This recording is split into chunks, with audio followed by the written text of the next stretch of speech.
Hello friends, welcome to my YouTube channel team Aman Chawla.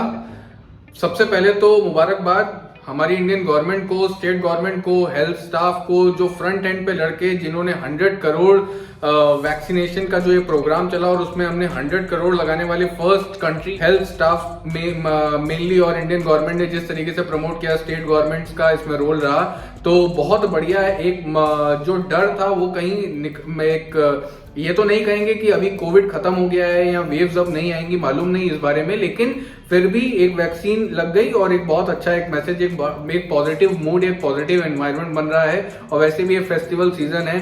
पिछले साल भी इस समय सब भूल गए थे कि कोविड है और अचानक से एक बड़ी प्रकोप या एक बहुत बड़ी लहर हम लोगों ने मार्च में, अप्रैल में फेस करी थी।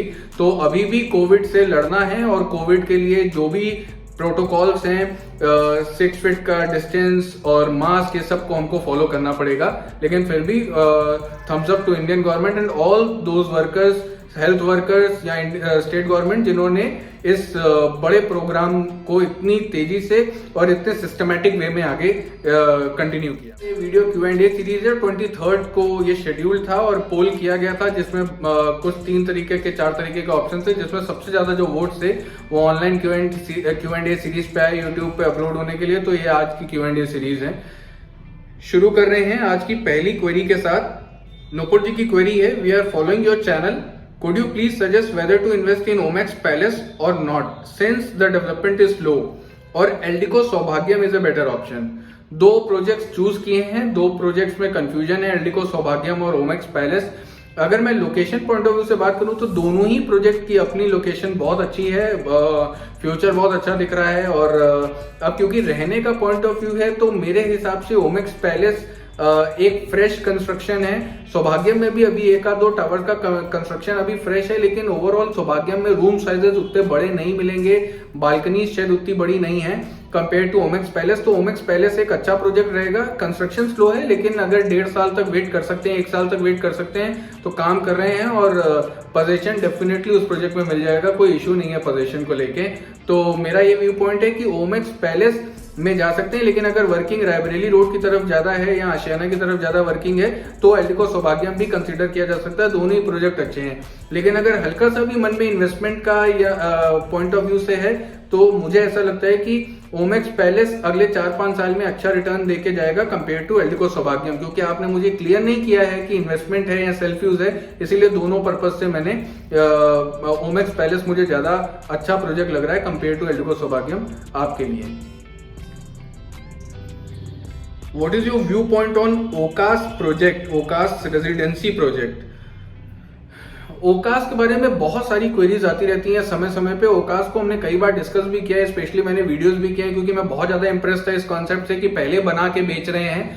फेज 1 उन्होंने निकाला टावर नंबर 19 और 20 और उसका पोजीशन अगले 3-4 महीने में शुरू करने वाले हैं। जनवरी से, प्रोबेबली जनवरी या फेब से पोजीशन लेटर जाना शुरू हो जाएंगे।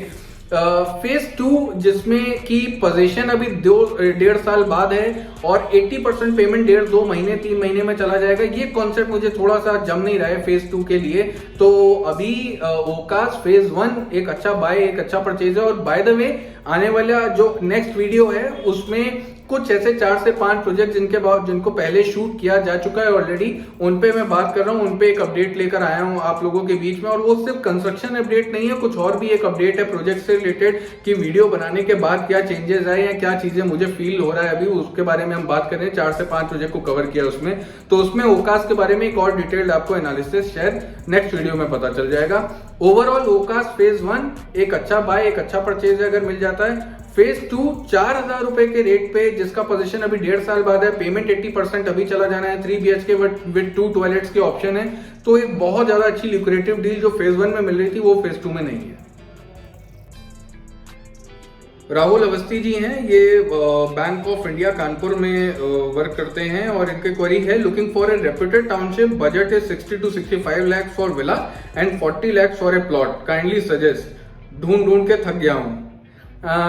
एक्चुअली इस प्राइस पॉइंट पे आज के टाइम पे प्लॉट्स विलास के बहुत सारे प्रोजेक्ट तो मार्केट में वैसे भी नहीं है, और जो भी आ रहे हैं वो एक टिकट साइज बढ़ चुका है। प्लॉट आज के टाइम पे एक छोटा प्लॉट का जो प्रोजेक्ट हो, चाहे एक नई ब्रांड का हो या ऑलरेडी एस्टैब्लिश ब्रांड का हो, प्लॉट का जो रेट है अगर शहर के अंदर है तो 4,000 के आसपास में बिल्डर इससे नीचे नहीं मैनेज कर पा रहे हैं। 4,000 या 4,200 रुपए तक रेट जा चुके हैं और विला के केस में तो लगभग 80-90 लाख रुपीस तक जा चुके हैं। कंस्ट्रक्शन कॉस्ट का जो चार्ज हो रहा है वो लगभग 2,500-2,400 रुपए पर स्क्वायर फुट के आसपास में चार्ज हो रहा है। तो इस बजट में आना बड़ा मुश्किल है, लेकिन फिर भी एल्डिको एक टाउनशिप एल्डिको इंपीरिया लेकर के आए हैं जो आपका सिसंडी रोड पे है। ये रायबरेली रोड पे अगर किसी की वर्किंग है या रायबरेली की तरफ से आ रहे हैं, कानपुर रोड की तरफ से आ रहे हैं, तो उन लोगों को ये सूट करेगा और वो फ्यूचरिस्टिक लोकेशन है। इस बजट में अगर विला ही चाहिए, हार्ड बाउंडे के प्लॉट में ही जाएंगे या विला में ही जाएंगे तो एक लौती ये टाउनशिप है। अभी प्लॉट्स के ऑप्शन नहीं है, विलास के ऑप्शन है सिर्फ, लेकिन विलास के ऑप्शन भी 60 लाख की रेंज में अभी भी मिल जा रहे हैं। तो एक लौती टाउनशिप, एक बहुत रेप्यूटेड ब्रांड। हाँ, हालांकि करंट लोकेशन को देखेंगे तो मजा नहीं आएगा, लेकिन फिर वही बात है कि पैसा भी देखना है और प्लॉट विला में भी जाना है, तो यही एक ऑप्शन अभी फिलहाल लखनऊ में सेफ ऑप्शन है। और जो प्राइस पॉइंट है, इस प्राइस पॉइंट पे विला मिल जा रहा है। एल्डिको जैसे ब्रांड में 3 साल में पोजीशन भी दे ही देगा। ब्रांड हिस्ट्री बहुत अच्छी है, रेप्यूटेड ब्रांड है, तो इसमें आप कंसीडर कर सकते हैं एल्डिको इंपीरिया में। और करंट लोकेशन को देख के एंट्री ना लें। जो मिडिल क्लास फैमिली है जो 50-60 लाख से ऊपर नहीं जाना चाह रही, विला में ही चाह रही है और एक टाउनशिप का कॉन्सेप्ट चाहिए, तो ये सोच के लें कि 4 साल या 5 साल या 6 साल बाद एक किस तरीके का डेवलपमेंट आएगा। जब उस तरीके का डेवलपमेंट आएगा तो जो आज 50-60 लाख का मिल रहा है उस समय 50-60 का नहीं होगा। तो इस कॉन्सेप्ट के साथ जाएंगे तो थोड़ा बेटर होगा। डेवलप लोकेशन में जो प्राइसेस हैं वो 4,000-4,500 या कुछ लोकेशन में तो 6,000-7,000 भी क्रॉस कर चुका है प्लॉट के लिए और विला के लिए उससे भी ज्यादा। बहुत सारी क्वेरीज हैं, मैं पर्टिकुलर नाम नहीं लूंगा।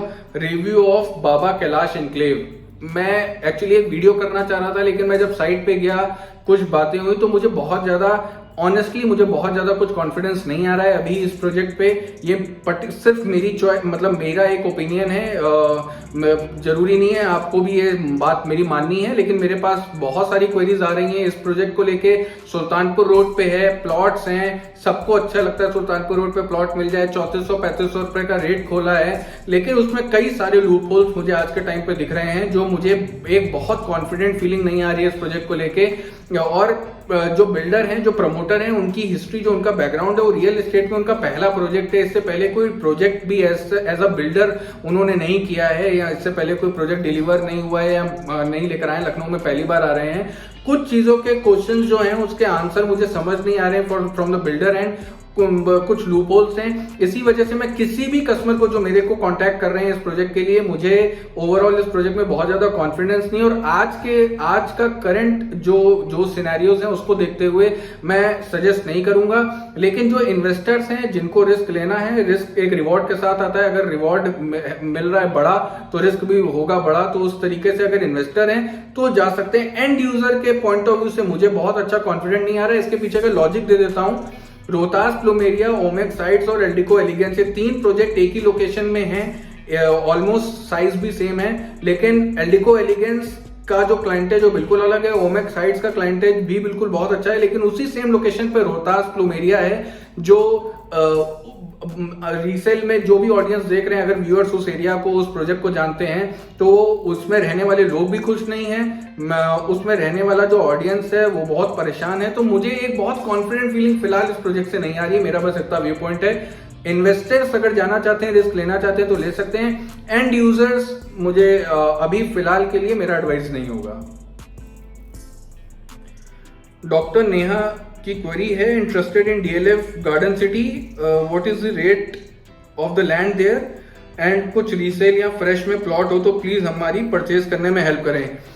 डीएलएफ एक 2012 की टाउनशिप है, 14-15 में पोजीशन शुरू हो गए थे, तो उसमें फ्रेश का तो कोई ऑप्शन अवेलेबल नहीं है, रीसेल के ही ऑप्शंस अवेलेबल हैं। और जो प्राइस पॉइंट है वो लगभग मेरे हिसाब से 3500 से 4,000 रुपए स्क्वायर फुट का प्राइस पॉइंट आ चुका है आज की डेट में। तो जो plot minimum size 240 square yard का है वो लगभग आपको 75-80 लाख रुपीस तक कॉस्ट करेगा। और इससे बड़ा साइज अप्रोक्सीमेटली 1 करोड़ 5 लाख, 1 करोड़ 10 लाख या उससे भी ज्यादा डिमांड अब आनी शुरू हो गई है।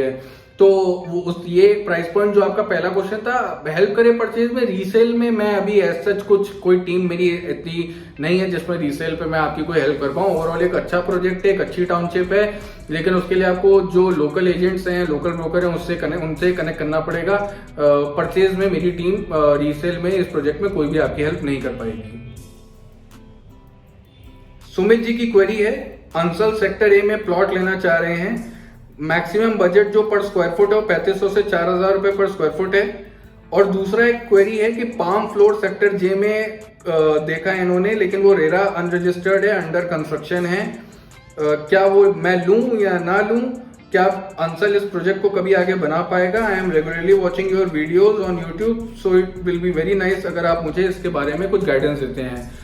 तो पहला क्वेश्चन है कि 3500 से 4000 में अंसल में अगर कुछ सेक्टर ए में देख रहे हैं तो लोकल एजेंट से कनेक्ट करें। कि सेक्टर डी, सी और बी ये तीनों थोड़े से ज्यादा डेवलप्ड है कंपेयर टू सेक्टर ए। तो सेक्टर ए में भी उतनी ज्यादा बसावट नहीं आई है। शॉपिंग स्क्वायर आना था वो भी अभी नहीं बन रहा है, अंडर कंस्ट्रक्शन है। इस वजह से उस एरिया में अभी वो ज्यादा रौनक नहीं लगता है, बहुत ज्यादा बसावट नहीं दिखती है। लेकिन सेक्टर ए में डेफिनेटली मुझे लगता है पोटेंशियल बहुत अच्छा है। और अगर आप उसमें जा रहे हो तो अगर 3600-3700 के आसपास में कुछ मिल जाता है तो अच्छी बात है। सेक्टर जे में जो पाम फ्लोर देखा है अंसल्स का, मुझे नहीं लगता वो अंडर कंस्ट्रक्शन प्रॉपर्टी। इस समय एनसीएलटी में अंसल जा चुकी है। मेंटेनेंस वगैरह तो सब ठीक है, लेकिन अंसल एज अ बिल्डर अगर मैं बात करूं, अंसल एज अ अगर प्रोजेक्ट को पूरे करने की मैं बात करूं तो बहुत ज्यादा सेफ ऑप्शन नहीं है, उसको अवॉइड करें और उसके बजाय कोई रेडी टू मूव प्रोजेक्ट में जाने की कोशिश करें। और अंसल के अंदर में और भी इस समय 3-4 अच्छे ग्रुप्स आ चुके हैं जो बहुत बढ़िया काम कर रहे हैं, उनमें जाएं। सस्ते के चक्कर में प्रॉपर्टी कभी नहीं लें। प्रॉपर्टी में सीधी एडवाइस सबके लिए होगी, सस्ता है इसलिए ले लेता हूं, ये कॉन्सेप्ट गलत है। सस्ता है तो जरूरी उसके पीछे कोई रीजन होगा। प्रॉपर्टी अगर सेम लोकेशन पे एक महंगा है एक सस्ता है तो उसके पीछे का कोई रीजन होगा। सस्ता ऐसे ही सस्ता नहीं होता है रियल एस्टेट में। तो मतलब सेक्टर जे वाला जो आपका डिसीजन है मैं उसको होल्ड करने को कहूंगा, और ये प्योरली मेरा कॉल है, आप अपने तरीके से इसको प्लान कर सकते हैं। लेकिन सेक्टर जे वाले को आप होल्ड करें। और सेक्टर ए में अगर आप प्लॉट ढूंढ रहे हैं 3600-3700 में तो आपको प्लॉट मिल जाएगा और लोकल एजेंट आपकी हेल्प कर देंगे उसमें परचेज करने में। एक सज्जन है, इनका नाम मेंशन नहीं है इसमें। शालीमार पैराडाइज एक बहुत अच्छी विला की टाउनशिप है। उसके कंपेयर में कोई और ऐसी टाउनशिप प्लॉट्स एंड विलास की, लेकिन वो शालीमार से हटके हो। सर शालीमार पैराडाइज अपने आप में एक बहुत खूबसूरत प्रोजेक्ट है। ऐसा दूसरा इस पूरे लखनऊ में कोई दूसरी टाउनशिप नहीं है। बहुत सुंदर बनाई है, अंदर का क्लाइंटेज बहुत अच्छा है, ऑडियंस बहुत अच्छा है, और जिस तरीके का व्यू, एक लैंडस्केप, एक एम्बियंस क्रिएट किया है शालीमार ने, वो शालीमार ही कर सकते हैं। और उस प्रोजेक्ट का कोई दूसरा कॉम्पिटिटर नहीं है, मोनोपली प्रोजेक्ट है। उसके अलावा अगर वो पसंद आ गया है तो उसके अलावा पूरे लखनऊ में कुछ और शायद पसंद भी नहीं आएगा। लेकिन अगर इसके अलावा आपको कोई और प्रोजेक्ट प्लॉट का देखना है तो मैं सबको इस समय बोल रहा हूँ स्टेलर की टाउनशिप एक अच्छा ऑप्शन है, उसमें ले सकते हैं। वो एक प्लॉट उस रेट पे आज के टाइम पे बिल्डर एक गेटेड सोसाइटी में दे रहा है, वो एक अपॉर्चुनिटी है। वो प्लॉट सिर्फ एक टाउनशिप नहीं है। तो अगर प्लॉट पे जाना चाहते हैं 65-70 लाख रुपीज की रेंज में अभी भी ऑप्शन मिल रहे हैं तो स्टेलर पे जा सकते हैं। इसके अलावा फिर अगर इतना ही खूबसूरत कुछ है इससे थोड़े कम बजट में तो एल्डिको रिगेलिया भी एक अच्छा ऑप्शन है। क्योंकि आपने मुझे लोकेशन का आइडिया नहीं दिया है तो एल्डिको रिगेलिया भी एक अच्छा ऑप्शन है, उसको भी देखेंगे। उसका भी जब अंदर आप जाते हैं तो एक जो व्यू एक आता है, एक जो एम्बियंस क्रिएट हुआ है, एल्डिको ने जिस तरीके के विला के डिजाइन बनाए हैं बहुत अच्छा लगता है। बहुत खूबसूरत टाउनशिप है वो भी। उसमें लगभग 1 CR की रेंज में या 90 लाख की रेंज में 1211 से लेके 1378 स्क्वायर फुट के विला के ऑप्शंस मिल जाते हैं। और बड़े प्लॉट साइज पे अगर जाएंगे तो 1800 स्क्वायर फुट पे विला के ऑप्शन लगभग 1.2, 1.3, 1.4 CR की रेंज में आ जाएगा।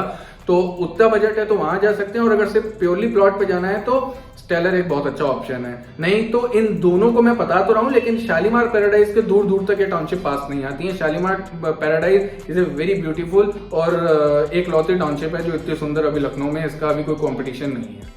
प्रज्ञान जी की क्वेरी है, एलडीए अप्रूव प्रोजेक्ट में प्लॉट के लिए बैंक लोन अप्लाई करना है। पोजीशन जुलाई 2022 में एक्सपेक्टेड है। कंस्ट्रक्शन के लिए भी लोन साथ में अप्लाई कर सकते हैं क्या? मैप अप्रूव करवाना जरूरी है, kindly clear my doubts. Pragyan ji, actually RBI guideline के हिसाब से सिर्फ प्लॉट पे लोन नहीं मिलेगा। कोई भी बैंक आपको प्लॉट प्लस कंस्ट्रक्शन P+C पे लोन देगा, तो प्लॉट के लिए सिर्फ लोन नहीं मिलेगा। जब ऐसे केस में अगर नक्शा अप्रूव कराने की बात है, तो जब तक आपकी रजिस्ट्री नहीं होगी आप एलडीए में नक्शा अप्रूव वैसे भी नहीं करवा सकते।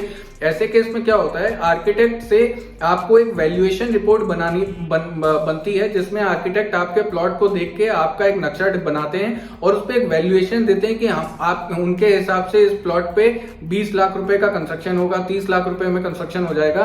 तो उस P+C के कॉन्सेप्ट पे बैंक लोन कर देता है। जब तक आपकी रजिस्ट्री नहीं होती तब तक आपको सिर्फ प्लॉट पे ही लोन मिलेगा। जब रजिस्ट्री हो जाएगी, उसकी एक कॉपी जमा हो जाएगी, तो आपको कंस्ट्रक्शन के लिए भी बैंक डिसबर्स कर देगा। लेकिन सैंक्शनिंग जो है वो P+C पे दोनों पे एक ही बार में हो जाएगी, दोबारा आपको लोन के लिए फॉर्मेलिटी नहीं करनी पड़ेगी। तो यही एक ऑप्शन है और इसी तरीके से आप P+C पे जाएं। सिर्फ प्लॉट पे कोई भी बैंक लोन नहीं करता है, क्योंकि आरबीआई गाइडलाइन के हिसाब से ऐसा कर नहीं सकते हैं। विजय कुमार जी की क्वेरी है और एक और 2-3 लोगों की क्वेरी है। आई inquired from people staying in MI central park. Registry हो रही है फ्लैट्स की एंड 30 ऑड फैमिलीज आ चुकी हैं। मैं SBI गया तो SBI ने बोला कि MI सेंट्रल पार्क पे लोन नहीं हो रहा है, लेकिन other bank like bank of India, central bank of India, PNB ये सब लोन दे रहे हैं। तो काइंडली सजेस्ट, मैं क्वेरी नहीं समझ पाया। अगर SBI लोन नहीं दे रहा है तो ठीक है, कोई बात नहीं। ऐसा जरूरी नहीं है कि SBI लोन नहीं दे रहा है तो उस प्रोजेक्ट में कोई प्रॉब्लम या फ्लॉ होगा। बहुत सारे ऐसे SBI के लीगल पॉइंट्स है कि बिल्डर सारा लैंड अप्रूव होने के बावजूद भी SBI से लोन नहीं कराते हैं। कुछ केसेस में तो बिल्डर इतने डीप, इतने ज्यादा स्ट्रिक्ट प्रोसेस में जाना ही नहीं चाहते हैं, और जिन बिल्डर्स का ब्रांड बहुत बड़ा हो चुका है, कुछ प्रोजेक्ट आज भी शालीमार के ऐसे हैं जिसपे सिर्फ HDFC लोन दे रहा है। वो इतना बड़ा ब्रांड बन चुका है कि SBI तक जाना, उतने कॉम्प्लेक्स प्रोसीजर से अपना लोन, अपनी टाउनशिप को अप्रूव कराना कुछ बिल्डर अवॉइड कर देते हैं, और कुछ चाहते हैं लेकिन कुछ ऐसे लीगल ऑब्लिगेशंस हो जाते हैं जिसकी वजह से नहीं करते हैं। लेकिन इसका मतलब कतई ये नहीं है कि वो प्रोजेक्ट अच्छा नहीं है, सेफ नहीं है। यस, MI सेंट्रल पार्क के साथ कुछ इश्यूज हैं जो मैं इस वीडियो पे अभी क्लियर नहीं कर सकता, लेकिन प्रोजेक्ट बन रहा है, बन जाएगा। वो इंटरनल कुछ प्रॉब्लम्स हैं, वो लैंड रिलेटेड कोई इश्यूज नहीं है, कंस्ट्रक्शन रिलेटेड कोई इश्यूज नहीं है, प्रमोटर की तरफ से कोई इशू नहीं है, लेकिन विद टाइम वो प्रॉब्लम जो है वो सॉल्व हो जाएगी। और MI सेंट्रल पार्क एक अच्छा प्रोजेक्ट है, एक अच्छा लोकेशन पे वो प्रोजेक्ट है, फ्यूचर अच्छा दिख रहा है उस प्रोजेक्ट का, और रजिस्ट्री भी हो चुकी है, फैमिली भी जैसा आप बताने शिफ्ट हो चुकी हैं। तो जो जिसमें रेडी टू मूव टावर्स हैं उसमें आप डेफिनेटली लेके आप रजिस्ट्री करा सकते हैं। कोई इश्यू फ्यूचर में ऐसा नहीं आने वाला है। अमित सोनी जी की क्वेरी है, I have no location preference. It should be a residential area, not a highway like Faizabad Road. House should be good construction, basic requirement 3 BHK plus 3 toilets and preferable अगर servant या study room मिल जाए तो। और दूसरी query है, which location is better, Vrindavan योजना और Sushant gold city. Basically मेरे हिसाब से जो पहली आपकी क्वेरी है कि 3 BHK विद 3 टॉयलेट्स और एक अच्छा साइज मिल जाए, तो चंद्रा पेनोरमा एक बहुत अच्छा प्रोजेक्ट है, क्योंकि बजट लगभग 90 लाख के आसपास है। मेरी फोन पे भी एक बार बात हुई है, इसलिए मैं रिकॉल कर पा रहा हूँ। तो 90 लाख की रेंज में चंद्रा पेनोरमा भी एक बहुत अच्छा ऑप्शन है। सेलिब्रिटी ग्रीन, सेलिब्रिटी मेडोज, ये भी एक अच्छा ऑप्शन है। सेलिब्रिटी गार्डन्स, ग्रेस, वो सारे प्रोजेक्ट एक ही लोकेशन पे है। लगभग ये सारे प्रोजेक्ट अच्छे हैं। और अगर वृंदावन योजना में देख रहे हैं तो एल्डिको सौभाग्यम भी एक अच्छा प्रोजेक्ट है, क्योंकि आपका रिक्वायरमेंट रेडी टू मूव की तरफ है, दिसंबर तक में शिफ्ट करना है। तो यही 4-5 ऑप्शन मुझे बहुत अच्छे दिखते हैं। और अगर सीतापुर रूट पे जा सकते हैं और 6-7 महीने तक वेट कर सकते हैं तो एल्डिको लक्सा भी इस बजट में आ जाएगा। वो भी एक अच्छा हाई एंड प्रोजेक्ट है और लोकेशन वाइज अच्छा प्रोजेक्ट है। तो ये कुछ अच्छे प्रोजेक्ट्स के ऑप्शन है। रही बात वृंदावन योजना या सुशांत गोल्ड सिटी की, दोनों ही लोकेशंस के अपने अच्छे बेनिफिट है, अच्छा एडवांटेज है। वृंदावन योजना रायबरेली रोड से ज्यादा पास हो जाती है, सुशांत गोल्ड सिटी इधर आपका सुल्तानपुर रोड और गोमती नगर के ज्यादा पास हो जाता है। अगर तो अभी ज्यादा बसावट चाहिए, तुरंत शिफ्ट होना है और सब कुछ माइक्रो मार्केट भी जहां छोटी मोटी डेवलप हो चुकी है, वो वृंदावन योजना है, वो आवास विकास एरिया के अंडर में आता है। और सुशांत गोल्ड सिटी LDA के अंदर में आता है और अभी यहाँ पे माइक्रो मार्केट डेवलप नहीं हुई है। लेकिन दोनों ही लोकेशंस का फ्यूचर बहुत अच्छा है। लेकिन अगर मैं लॉन्गर रन पे बात करूं तो मुझे लगता है कि सुशांत गोल्ड सिटी का फ्यूचर शायद, या गोमती नगर एक्सटेंशन सेक्टर 7 का फ्यूचर शायद ज्यादा अच्छा होगा कंपेयर टू वृंदावन योजना। ये प्योर मेरा व्यू पॉइंट है, हो सकता है मैं गलत हूं या मेरे कैलकुलेशंस गलत हो जाएं, लेकिन ऐसा मुझे मेरा मानना है कि सुशांत गोल्ड सिटी की तरफ या गोमती नगर एक्सटेंशन की तरफ बड़े ब्रांड्स हैं, बड़े प्रोजेक्ट्स हैं, तो बड़े प्रोजेक्ट्स का फायदा आगे चल के जरूर होता है और एक अच्छा एक एम्बियंस, एक अच्छा प्रोजेक्ट एक निकल के आता है। वृंदावन योजना में छोटे छोटी पॉकेट्स के प्रोजेक्ट हैं, 1-1 एकड़, 3 एकड़, 1.5 एकड़ वाले प्रोजेक्ट्स हैं, तो ये बहुत ज्यादा अच्छा कभी एक व्यू पॉइंट नहीं होगा और वो रोड पे ट्रैफिक ज्यादा हो जाएगा क्योंकि सटे सटे प्रोजेक्ट्स हो जाएंगे सारे। लेकिन दोनों ही लोकेशंस के अपने एडवांटेज है, अपने डिसएडवांटेज है। ओवरऑल अगर मुझे जाना होगा तो मैं गोमती नगर एक्सटेंशन या सुशांत गोल्ड सिटी के साथ जाना ज्यादा प्रेफर करूंगा कंपेयर टू वृंदावन योजना। ये मेरा व्यू पॉइंट है। आज की Q&A सीरीज यही खत्म करते हैं। मुझे लगता है कि बहुत सारी क्वेरीज आज आंसर हो पाया होगा और बहुत लोगों तक ये मेरी जो सीरीज है हेल्पफुल होगी और बहुत लोगों की हेल्प हो पा रही होगी। इसी तरीके से अपना प्यार बनाए रखें, चैनल और वीडियो को फॉलो करें, चैनल को सब्सक्राइब करें और इंस्टाग्राम, फेसबुक और भी अदर सोशल मीडिया प्लेटफॉर्म पर टीम अमन चावला की प्रोफाइल को फॉलो करते रहें। Thank you so much.